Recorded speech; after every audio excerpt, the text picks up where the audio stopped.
Welcome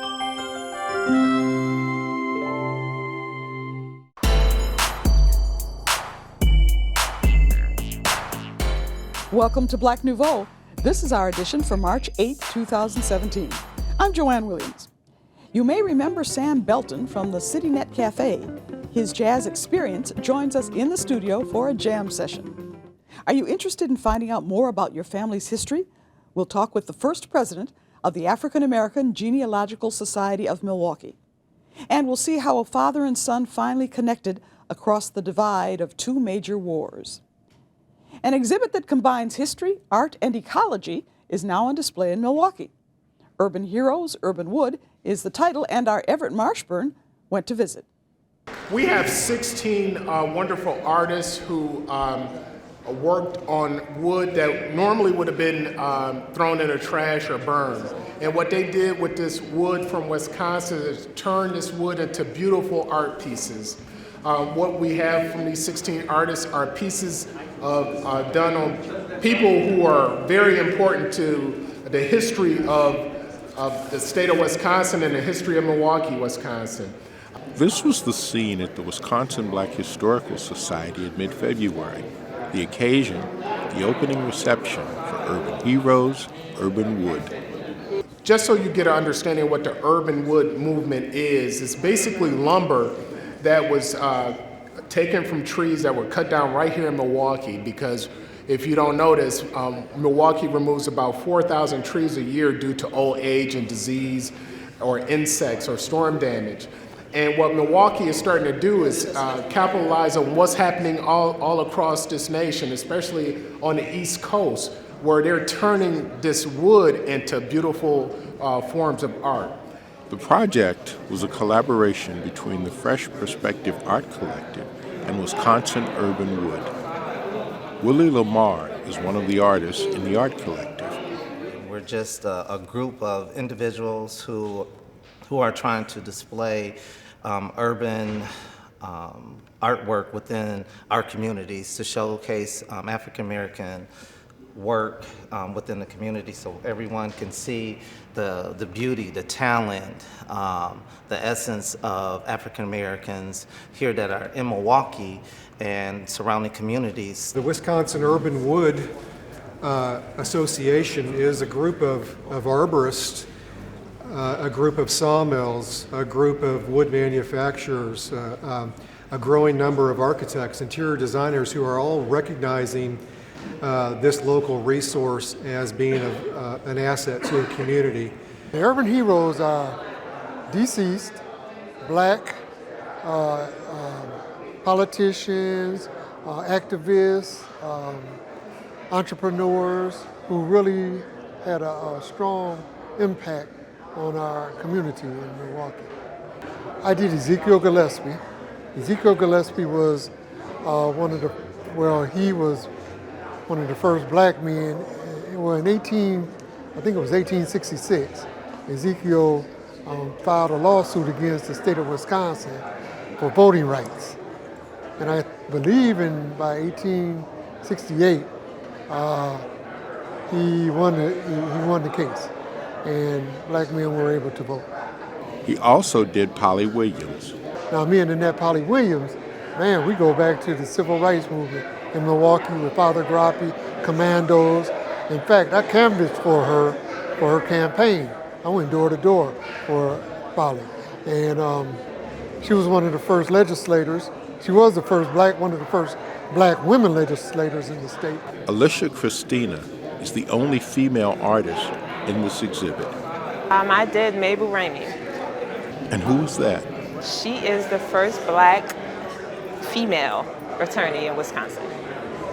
Did you know that before you painted her? No, I did not. So I did a little research on her when I picked her, and she was the first. She was also the first person to graduate from black female to graduate from UW-Madison, and she also went on to Marquette University for law. The exhibit is a virtual history lesson of significant firsts in the struggle for civil rights. We shall not be moved.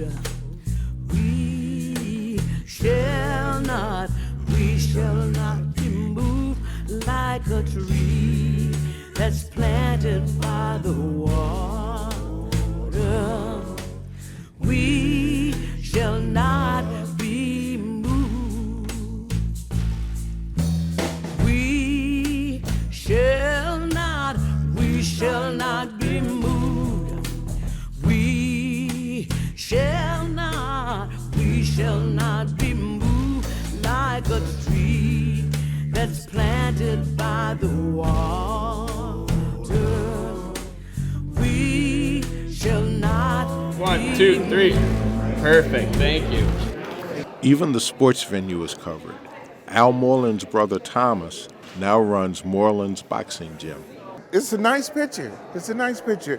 When I came through the door, the gentleman said, Moreland, and I looked up and we shook hands. But then the artist that drew the picture, he said, he and I just talked, and he told me, he said, I was drawing this picture and I kept coming up with your face and kept doing this. And he said, I'll start all over again. And he said, he's trying to get Al down pat. But that's my mother's face. Oh, we shall not be moved. We shall not be moved like a tree that's planted by the water. The exhibit runs through March 17th at the Wisconsin Black Historical Society. It is free and open to the public. The African-American Genealogical Society of Milwaukee dates back to 1992. It's a nonprofit organization dedicated to the preservation of African-American history and culture. Carol J. Colvin was its first president and joins us today. Welcome. Welcome. Well, thank you very much. Yes, I'm glad you're here. 25 years ago, you started the society. Why did you do that? We started it because we really wanted to learn more about our own family history, and we knew that a lot of other African-American people wanted the same information. So we thought by organizing that would put us in touch with various resources across the country that would help us do that. And did it? Yes, very much so. As a matter of fact, I have learned the art and science of genealogy because I am a member of this organization, and I am so proud to have had that experience. Have you learned the art and science of Google? I do use Google sometimes, yes. The internet probably helps in your searches. Very, very much. When I started out, we were looking at microfilms in libraries for hours on end, and then suddenly there was Ancestry.com and many other databases, and the things that took hours now you can do in 10 minutes. Are there any requirements to be part of the society? Oh, there are none, just interest. We do pay dues. It's just $12 a year, so it's very inexpensive. And we learn from each other. I think that's the important thing. We share a lot. Do you have young members, old members, middle-of-the-road members? Do you have a variety? We have a variety of members, but we would like more young members, and we know young people are interested. And I think sometimes they just want to make sure that they're not the only young ones. So what kind of things does the society do, and where do you do it? Well, we meet monthly at the Villard Square Library on 35th and Villard. And one of the things we do is have lively discussions about genealogy. We bring in lecturers, but we also present ourselves. Different members will present a topic every month that helps us do our genealogy better. We go to workshops and seminars and we have webinars, and then we share that with each other when we come back from those workshops. So I'm sure you have a workshop coming up in March. When is it? In March, we have an open house, and we're so excited about it because for the first time, we'll be able to look up your ancestors in the 1940 census records. And so people should just bring a name and the birth date, death date, county that they lived in, and then we can look it up for them and give them a sheet with this information on it. We'll also be displaying our projects and our videos and our DVDs and PowerPoints and books. When will I be able to do it? March when is the... March 18th. What time? From 1 to 4 at the Village Square Library. Okay, well you said you've discovered a lot of resources all over the place. What resources are available here in Milwaukee? Well, of course, there is our society. There's also the Milwaukee Public Library, which has a lot of microfilms right here. There are the regular libraries. All the Milwaukee libraries have Ancestry.com free. And I think people should know that because they don't have to pay that subscription amount, that keeps people from doing their genealogy. There are workshops. So, for example, Claiborne Benson will be having one March 11th on genealogy at the Wisconsin Black Historical Society. Some of us will attend that one. There's one every year in Madison. The Jesus Christ Church of Latter-day Saints Family History Centers has a free one every single year in October. So you gather all this information about your family and your members' families. What do you do with it after that? Anybody writes anything? Yes, as a matter of fact, we encourage people to write books, to make posters, to make PowerPoints and DVDs so they can share this with their families. You've written a book? I have written a book. Is it good? It's a good book. What did you discover about your family that you put in your book? Well, I discovered that my family came here in 1864 and that I have my great-great-grandparents that I know quite a bit about because I did the research on them. And I've written this book, and it's called The Russell Matson Family and Descendants, an African-American Wisconsin History. And I'm real excited about it because it was just published. It's well documented. It is not a storybook. It is a lineage book. So it has information about the lineage and about all the descendants all the way down through my parents, that level. So if people want to know more about the society, there's a website that they can go to. We'll put that up on the screen so people can read it. All right. They can find out from there, or they can come to the Villard Library on March 18th and check it all out. Yes, they can. All right. Well, thank you very much, Carol Colvin, for joining us from the Genealogical Society. Fascinating. Thank you. Thank you for having me. You're welcome. Thanks for joining us. Vietnam-era veteran Marshall Williams travels Milwaukee via bus, but nothing compares to a much larger trip he took to connect to the father he never met. You made it. His father was a medic during the war, which was a rarity at that time for African Americans. Williams, an identical twin, was born in Pittsburgh, Pennsylvania, January 3, 1945. His father, a World War II Army veteran, was killed February 22, 1945. It wasn't until my brother and I were almost in our early teens that we learned, that he was killed in the war. And strangely enough, my mother never once spoke about our father because I think it was too painful for her to remember. Williams has letters his mother and father exchanged that gives proof his dad was not aware his mother may have been carrying twins. He talks about one and even, suggesting a name for my brother, because I'm twin number 2. Michael is twin number 1.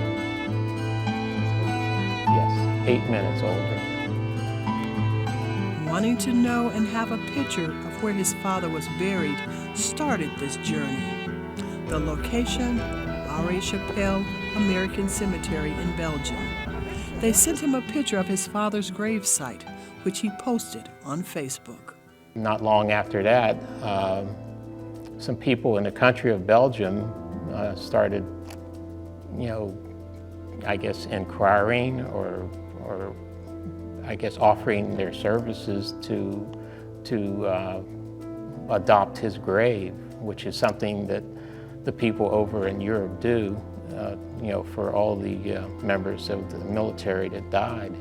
They honor the military because they liberated their country from Nazi Germany, World War II. So they have the utmost respect for the military, and they take care of the graves and the grounds beautifully. And then in 2014, a friend from his church passed away. And she is also a citizen of the United Kingdom, Britain, England. And her wish was to be, laid to rest in her native England. And the family invited Marshall to come along.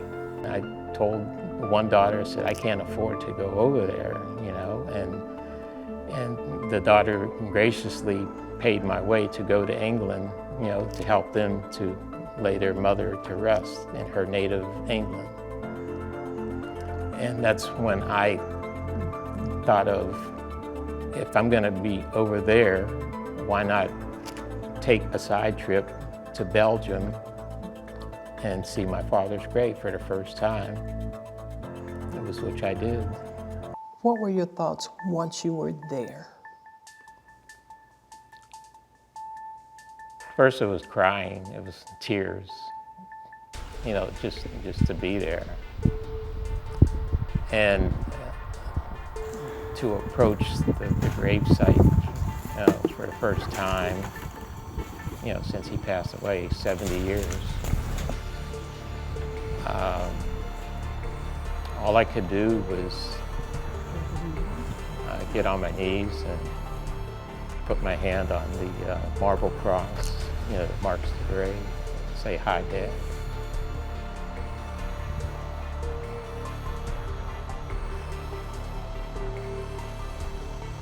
Actually, I was waiting for a reply. And I knew that it wouldn't be something that would be audible. I thought, it would be something in here, but it was, I just know he's there, even when we were growing up, when we were going through stuff, me personally, when I was going through stuff, I just sensed that he was there, guiding us through. How did the visit to your father's gravesite change you? I'm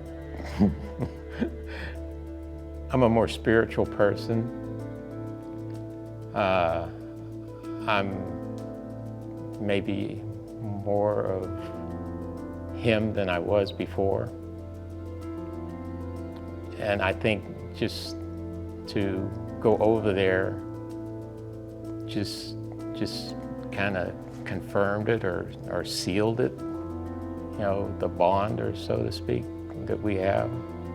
Because the only way I knew of him was through letters that he wrote to his mother and to my mother. But that and to hear the stories that they told about how he was, what he was doing, and to go over there and to just walk on that ground where all those soldiers are, and to touch that marble cross just made me feel kind of complete, whole.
Hey, Sam, it was great hearing the band perform. You guys were fantastic. Tell me, how did you put the band together? Well, most of us have known each other for years. The piano player, we've been playing for years together. The conga player, Duma Safir, we've been knowing each other since the 70s, and we've played in Kothi together, worked with Buddy Montgomery, etc. Steve Peplin we've been knowing for about 4 or 5 years, playing together some of his projects. Ethan been knowing for a long time. So we just kind of came together the last 3 or 4 years. There's some projects that I had up, and these were some great musicians. I thought that might sound good together. Who makes up the band? Ken Coates is on piano. Okay. Duma Safir is on conga percussion. Ethan Bender's double bass, so he plays electric bass on occasion. Steve Peplin is on guitar. We used to have a saxophone player that was with us for a while, but he moved back to St. Louis, Winfield Gaylor.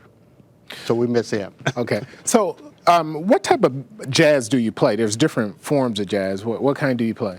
Well, we play some of the traditional. We go back some of the miles. We do original stuff. We do a twist on some of the newer things. We'll combine funk along with straight ahead. We do Latin. We like a lot of Latin. So we just try to make music that people will feel good listening to. Okay. Now, when I listen to jazz, there's been this smooth jazz movement. Yeah. So, how do you get people to move from smooth jazz into the more traditional jazz? What do you do? How do you get that ear? I think they have to be exposed to it more. It used to be where we had the jazz stations in Milwaukee that people would listen to a lot of jazz and all varieties, but mainstream. I think we need another resurgent of jazz that's being played in all of the clubs and venues around the city, and people not trying to just play one form of jazz or the contemporary, the smooth jazz, but getting people to listen to the traditional things as well as playing things that are popular too. Do you see a jazz resurgence coming about? I see few younger musicians playing more, but not playing as much of the traditional jazz that we come from, and that myself, Duma, and some of the other musicians, Steve, that we played for many, many years. I see more of the hip-hop element put to it. We'd like to, I have a coffee house that I try to invite young musicians to come in to listen to veteran musicians, listen to them play the traditional stuff as well as play what's contemporary as well. How is that going? I think it's going well. We have there's some fine young musicians that come and sit in on occasion. Mm-hmm. Now, I understand, I was talking to your wife, and she says it's a family that comes in and plays with you, too. Yeah, we used to have a young group, the Matthews, young drummer that I used to teach. He comes in every now and then. But we don't have, it's not the same as it used to be. Actually, they used to come and play at some of the outdoor concerts we used to do, and they would come and play like in between the sets and so forth. Okay, so if I want to come hear you play, when do I come? Every second Friday for sure at 306 East Wisconsin, sitting at Jazz Cafe. We're there at 6 p.m. to 8. Thank you. Thank you, appreciate you. And that's our show for this week. Thanks for watching. For Black Nouveau, I'm Joanne Williams, reminding you to do something to celebrate your history every week.